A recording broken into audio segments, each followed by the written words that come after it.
Sindiwala, I'm coming to you from the lands of the Wurundjeri peoples of the Kulin Nation and want to pay my honour and respect to their ongoing care and custodianship of their country.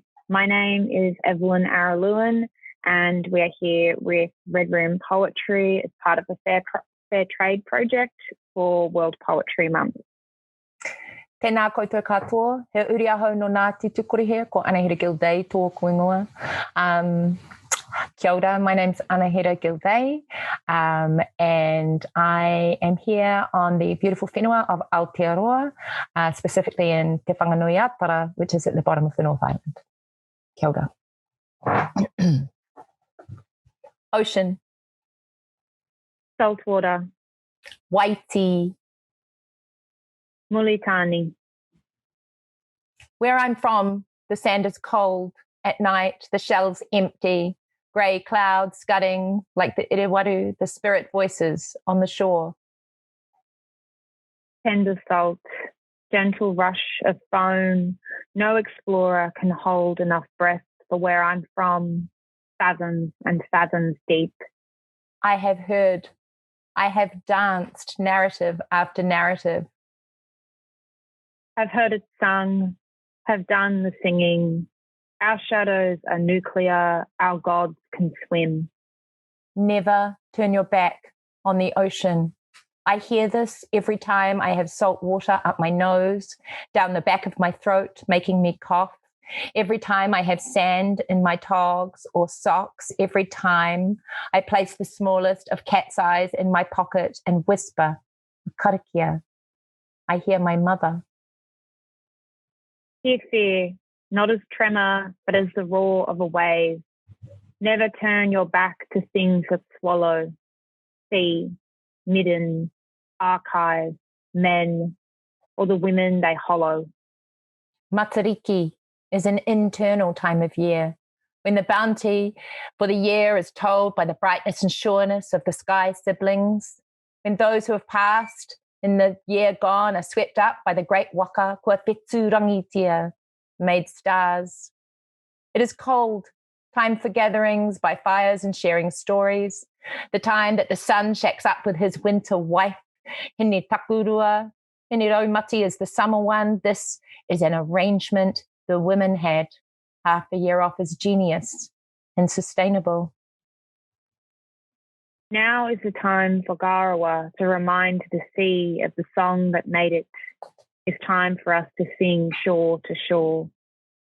In the summer of my always childhood, the beach's hot sand on fire. During the day, we went to collect shellfish with our toes or check nets. We didn't go to lie on towels nor cover ourselves in coconut. I sent messages across the ocean stuffed into Coke bottles. I wrote, I'm being held captive in a concrete tower in Foxton. Send help immediately. Aotearoa, 1989, because I believed in story. I believed someone might get them. I did, and I wept for you. Those at Tangi speak often of the tides, of the waves that come. When my son died, we wrote, go. The evening tide is for you, the morning tide is for me. The Tungaingai, a precipice. There's only so much we can carry, only so much before we sink. The sea has been taken from us before, and it remembers the pain of spilling across dry earth. The wake of the waters that bleed on the stone, the song scraping ashen heels across dust and salt. The story it had to carry for our own end, it remembers and will not forget. Two friends tried to die by sea. Neither succeeded, one because of the luck of a passerby, one because her body refused to stay down no matter the intoxicant. Only so much and never enough. When I was alone and contemplating death, its expanse a constant scream, I used to go to the shoreline, take stance, and debate the ocean. Come for me, I say. And so? I heard you. Did you hear me sing back? This is the sadness our mothers must have felt. Sadness that likes to dress as resentment. grief, the waters of the earth speaking to us by the moon. River. Fresh water. Waita. Warangari. Stars, stars, stars. Ala Nyunaila. Yinla Doganda. The river, Milky Way, runs between the mountains. Stars, stars, stars. After grief, I made art. The awa I whakapapatu is wide and generous, her hips slow-moving pockets for children to jump into when they've been told not to. It is said that water can carry away grief. It can take your story and cleanse. It is said my river was a secret, a brown coil snaking around the colony, filling the soil with rich minerals to sow the land. It is said my river brimmed and surged at their impudence, swelling the field and crop. The Story of a New Zealand River by Jane Mander in 1929, a settler, frontier kind of story. Jane had to be offshore, like Catherine Mansfield. They had to leave the hostile and unkempt lands of their New Zealand, send stories back from the various Englands of the world, our native scenery, so lush and rapey. Stars and rivers in conversation, a story they were too loud to hear. But this is designated Māori land, you know. The whānau walk her skirts and pick up litter. The elders post on the Hapu Facebook page about who has been abusing our whenua, who has been disturbing our waterways, what little shits have been having late night parties down near the waterhole. Was it you, Ekare? Bloody well was, and don't you lie to me. Tell your koretake mates, dirty someone else's awa. No fucking respect. No respect. They poison and drain. They treat rivers like the family they never honour, like a sickly child to be seen and never heard. No respect, no honour, no justice, no peace. The moderators try to tell the kaumatua, this is not a phone. It's forever. This water is not water. But they just keep shouting at their moko over the internet. Someone will remove their posts within about 30 minutes. Witnessing time, witnessing generational shift. They act as if the river is not the most honoured rememberer, as if it has forgotten its own power to drown. I stood in the flowing water of the awa and said my story to her. She, the cold, fresh fun of the Kuzzies downstream. She, the place you're allowed to wash your body if you have to, but only there. Further, she is food, the cress in her shade, the tuna burrowed into her sides, the inanga running and running, though there are less of us now. I stood with her frozen at my ankles, my story leaping out of me into her, onto her. We cried together, a single hour. Then I drew a Modi stone, the stone she gave me, the stone after I gave my story. It is shaped like a palm-sized weapon. Given, not taken. They say no river can be stood in twice, but they don't know how those rivers know us, how they swell cold and frozen round our legs, murmuring their memories of our mothers bathing us at the banks. What ancestors of mine previously gave the awa their story, whose echoes are still in this small rock? Time is compressed, we, me, more, bent over in the cold shallows to offer the sweet of emotions we call story. The eye blinking in the river above, the ancestors stirring in the basins and caverns below, every echo, every warning, every horror we could imagine, but above all, the greatest love, to be the vein that feeds us.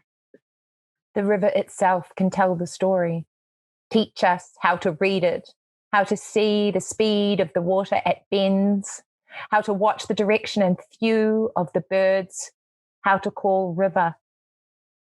How to call star, how to call home. Take my story. River, take my story. River, my story. River, my solace. River, my sorrow. Think of all the rivers that white men have stood in, boot first, and claimed. Balanyonala, Gila, Adubanda, as it will after they drown. Waihohonu. Deep water. Te riri o te moana. When you're in inclusion, exclusion. When you're in deep, you are in trouble. In te au o te moana, the deep, soft swell of the ocean, your raft. What happens when you fall into somewhere you didn't belong? When gargantuan colonial arms lift you, congratulate you. They nod and say, yes, yes, bring your diverse friends, their communities. We must have communities. Tautoko, tautoko, wonderful, wonderful. They clap their gargantuan hands and... I don't know when I first learnt the fear, but feel it heavy at the base of my spirit belly, like my shame has decided it would be best I sink and is filling itself for the fastest descent. Kua mōhiotia. You sink in your stomach because you know you are a puppet now. Fuck it. You can pretty much see dollar signs in their eyes and you've signed a contract and you're about to become a sellout, though that was never your fucking intention. And so they searched the desert for an inland sea and were an immemorial too late. Now we are beached at the shore, gasping heavy through bleeding mouths, our skin drying and cracking as clay. Actually, you're not. That's ridiculous. You can fight back from inside the gargantuan buildings with their gargantuan mouths and hunger. You can make real change. You can do good. You can decolonize. You're called to this work. This is the work. This is real. You push back, hold meetings, do partnership. Fuck. You know it's hard. Some days you cry. And most days my body is turning itself out for the salt.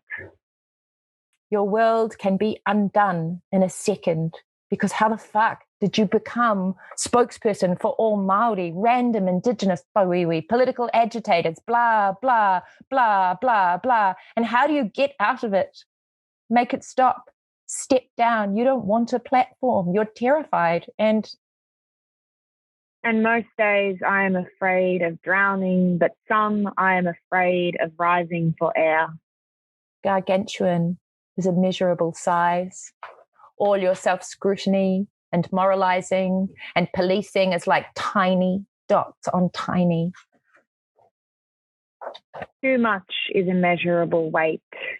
Too much of history to forget, to forgive. Too much of lonely to accept the hand. And what if I was not what was wanted? What if this was never the path? But sometimes you hear the echoes of sea creatures in music, youth whales practicing their deep songs in plain sight, swept up in some zeitgeist moment. You taught me not to believe in moments, but believe in work, the muscle memory of getting up and trying again, the refusal to give in to the deep. That's what it feels like, and it's good and righteous. It feels like breaching, but the dark is still beneath. When you're in deep, you're all in, everything at stake. Here's where you make decisions to stop selling our intellectual property in exchange for that gargantuan applause. Stop it. If they take our knowledge and try to use it, fuck them, ignore them, fuck them. I've learned how to make promises in names, in deep breaths at river banks, in cups of tea and the clasp of a hand. But also, could you please not put it up for sale to the highest bidder offering cash or Pākehā status or both, since they're basically synonymous? We shouldn't linger on what we've lost, but we shouldn't fill those gaps with the weapon that took it from us. Oh shit. Is that insulting? I don't mean it at all. And my partner is white, so I'm basically one of you. Friends, hashtag Tiriti partnership goals. My lover is not from here, ancestral, and what I fear is the sea rising and the land not wanting him to stay. When you're in is when you've made the above decision. Some kinds of fear are warranted. The water has so much to take. Kia ora. Well, good one. Thank you.